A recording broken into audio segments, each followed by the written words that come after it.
Salut les gars, ici Paul de TheEngineeringMindset.com.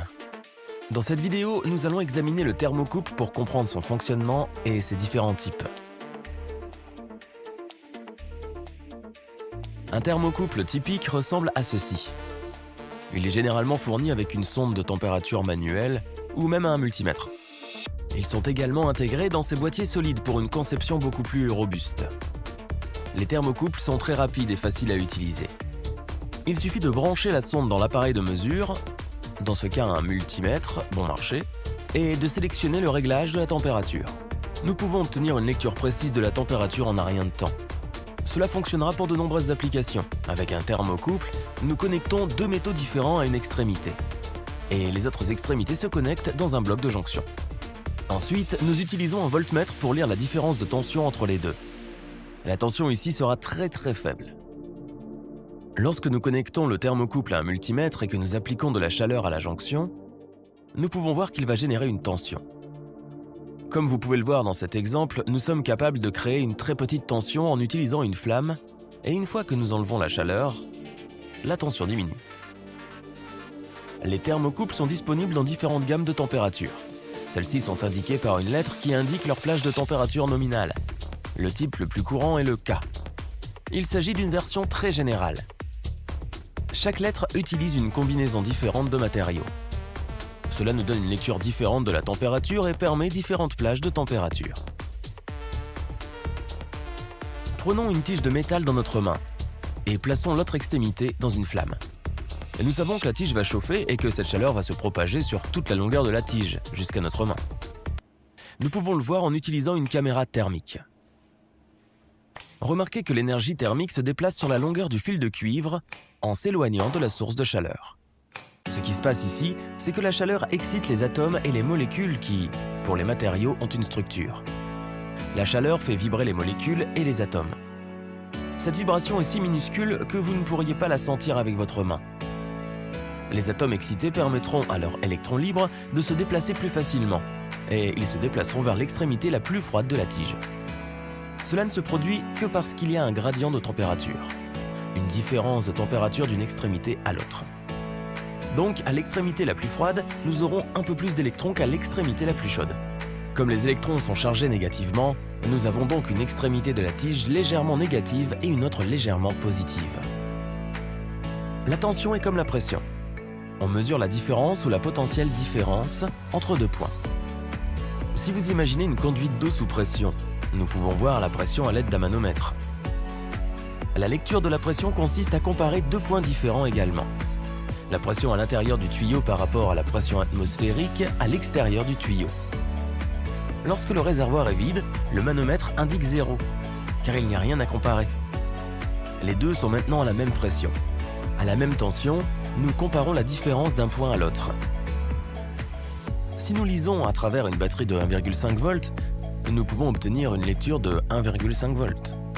Mais si nous essayons de mesurer le même côté, nous ne lirons aucun voltage, car il n'y a pas de différence. Nous pouvons seulement mesurer la différence entre deux points différents. Au fait, nous avons également abordé la question du fonctionnement d'une batterie dans notre vidéo précédente. Vérifiez cela, les liens se trouvent dans la description de la vidéo ci-dessous. Revenons au thermocouple. Si nous connectons deux fils du même matériau, disons qu'ils sont tous deux en cuivre et que nous appliquons de la chaleur à l'extrémité pour créer une différence de température. Les électrons se disperseraient alors et s'accumuleraient aux extrémités froides. Cependant, ils s'accumuleraient en quantité égale dans chaque fil parce qu'ils sont faits du même matériau. Les deux fils conduiront donc la chaleur de la même manière et le gradient de température sera le même. Par conséquent, notre voltmètre ne pourrait pas mesurer de différence. Cependant, si nous connectons deux fils faits de matériaux différents, par exemple l'un en cuivre et l'autre en fer, deux métaux conduiront la chaleur différemment, et le gradient de température sera donc différent.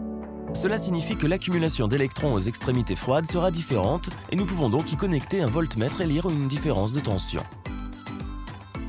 Pour que cela devienne un outil utile, il suffit de le calibrer en testant l'appareil par rapport à des températures connues et en notant les tensions générées.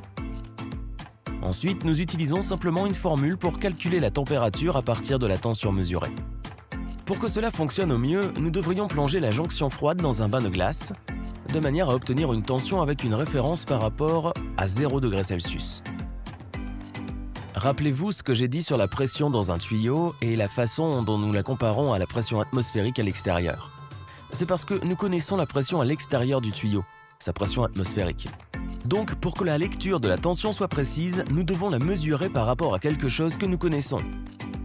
Donc, nous utilisons de l'eau glacée parce que nous savons que cette eau est une constante à 0 degrés Celsius. Cette méthode est utilisée dans de nombreux laboratoires scientifiques, mais comme vous pouvez probablement le constater, elle n'est pas très pratique pour la plupart des applications d'ingénierie. Donc, pour améliorer la précision, nous laissons les connexions froides à des températures ambiantes égales. Puis nous compensons la différence en mesurant la température de la connexion et en appliquant une formule pour compenser l'erreur. Pour mesurer la température de la connexion, nous utilisons souvent un capteur de température RTD, que nous allons examiner plus loin. RTD signifie détecteur de température à résistance. Il s'agit également d'une conception assez simple. Il est probablement plus facile à comprendre que le thermocouple. On en trouve de différentes conceptions pour les applications d'ingénierie avec un boîtier robuste.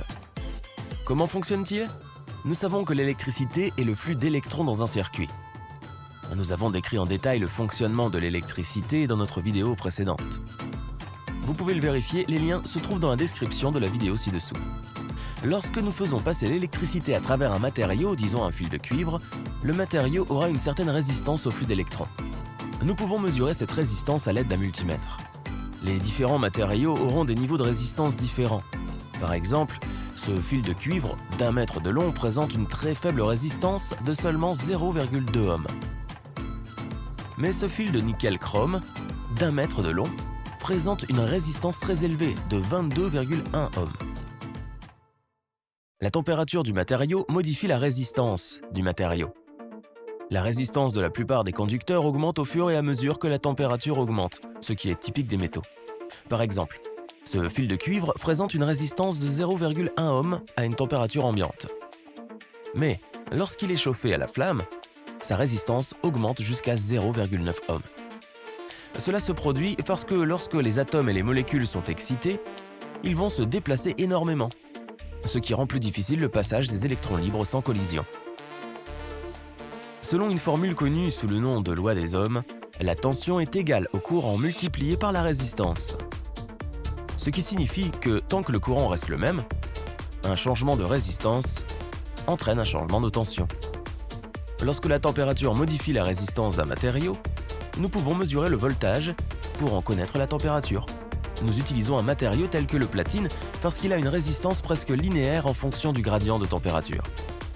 Nous testons le matériau à des températures connues pour obtenir le graphique. Par exemple, à 0 degrés Celsius, le matériau aura une résistance de 100 ohms. Et à 100 degrés Celsius, il a une résistance de 138,5 ohms. Il existe de nombreux modèles différents pour ce type de matériau, mais il s'agit généralement d'un type de film dans lequel le platine est revêtu d'une plaque de céramique pour former un motif et scellé dans du verre. Soit il s'agit d'un fil de platine enroulé autour d'un